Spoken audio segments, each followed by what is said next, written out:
दूर से रोवा के जल चढ़ावे दर्शन देवी बाबा हम पहले दर्शन पावे आई पानी दूर से रोवा के दर्शन देवी बाबा हम पहले दर्शन पावे बाबा की कई जिंदगिया के तारे ले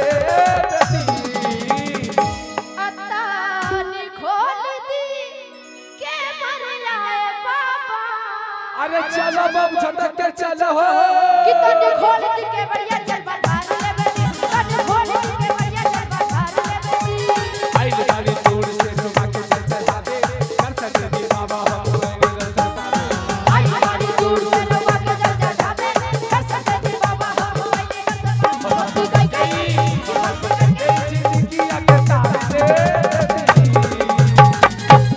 अतानी खोल दी के मर जाए बाबा अरे अब की बम झटक के चलो हो बतानी खोल दी के तने खोल दी के बढ़िया चल बाहर ले बेटी तने खोल दी के बढ़िया चल बाहर ले बेटी बोल बा बोलो बा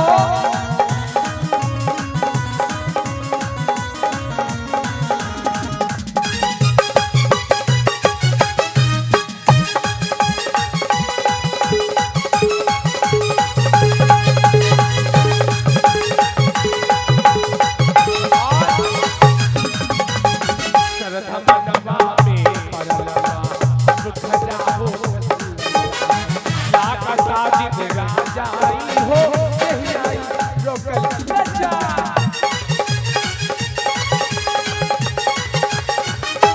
ओरा बउआ में परलवा अब खरा हो लजा लाका साजिद राजाई हो यही आई रोकल लजा बोल बम बोला तारी पानी घरे आई दर्शन करे खातिर मन में आस लेके आई बोल बम बोला तारी पानी घरे आई दर्शन करे खातिर मन में आस लेके आई भक्ति कई जिंदगिया के तारे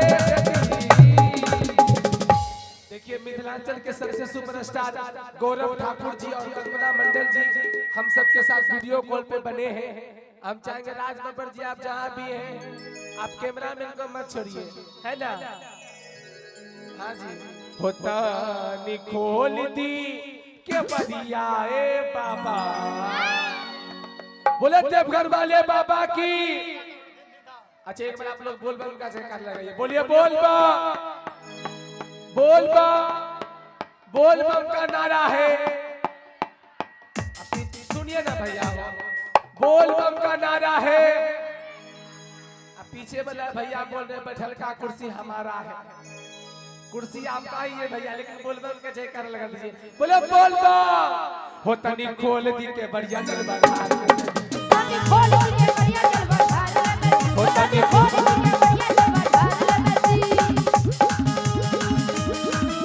क्या बात हो दिल धड़काता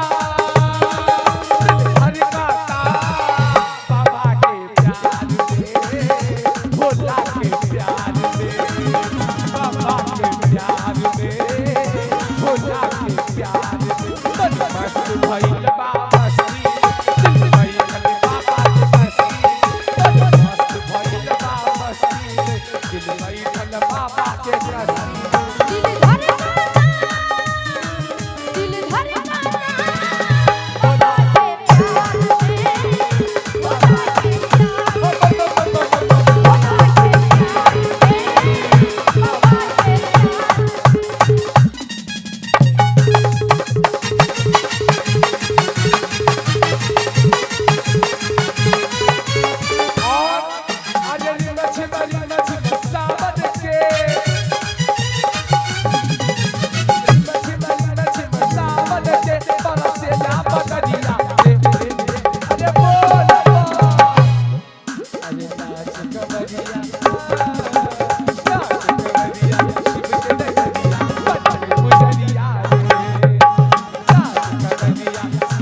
बताते हैं, क्योंकि जब महादेव के दरबार में आएंगे तो फायदा तो पाना जरूरी है। एक बार सभी को दोनों हाथ को उठा लीजिए, उठाइए सभी को दोनों हाथ को। कुर्सी वाले भैया आप लोग भी 1 मिनट उठा कर रखिएगा। कहते हैं आज जिसका जितना जल्दी हाथ ऊपर रहेगा, पहले उठा लीजिए सब कोई, जिसका जितना जल्दी हाथ ऊपर रहेगा कसम से वो उतना जल्दी ऊपर जाइएगा। हाँ, अब ये मत सोचिए वो ऊपर नहीं, तरक्की में ऊपर जाइएगा, महादेव दया करेंगे, है ना। उठाइए सभी कोई और ताली के साथ। अरे माझी मारी माझी सावन से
इसलिए हम गा रहे तो हम पाएंगे, मेरे साथ साथ आप लोग गाइएगा तो आप लोग भी पाइएगा। कहते हैं जो नहीं उठाइएगा हाथ उसके सपने में मारेंगे बाबा भैरवनाथ।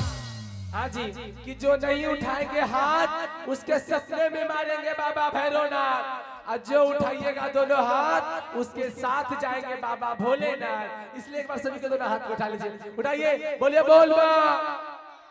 अच्छा, बोलबम जाते हैं तो कौन जयकारा लगाते हैं? बोलबम। अब बोलबम का नारा है कहते दाल भात सहारा है, वो तो सब भैक सहारा हो छे। पीछे वाली दीदी अपने सब कौन चिंता में डूबल छिए? हां, छोड़ दीजिए चिंता को। कहते जिसने किया शर्म उसका फूटा करम, इसलिए भगवान के भक्ति में शर्म मत कीजिए। उठाइए सभी को दोनों हाथ को, बोले बोल बम और ताली के साथ। नाच कबरिया शिव के नगरिया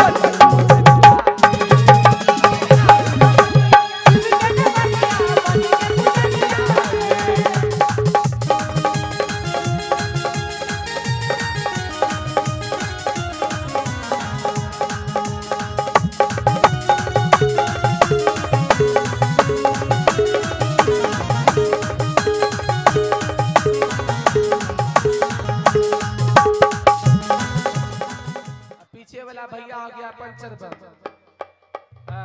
बोल बम, बोल बम।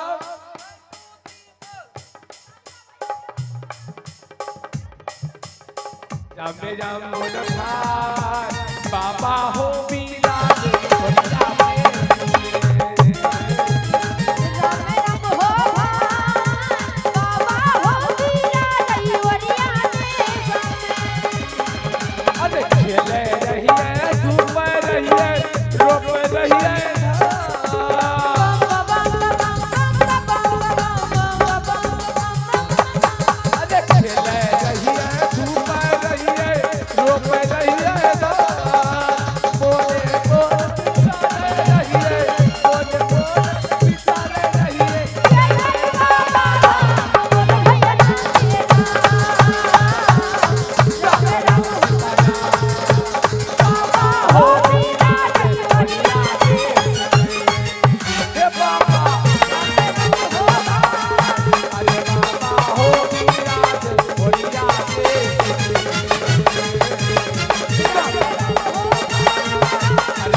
बोले देवघर वाले बाबा की, बोले शंकर भगवान की।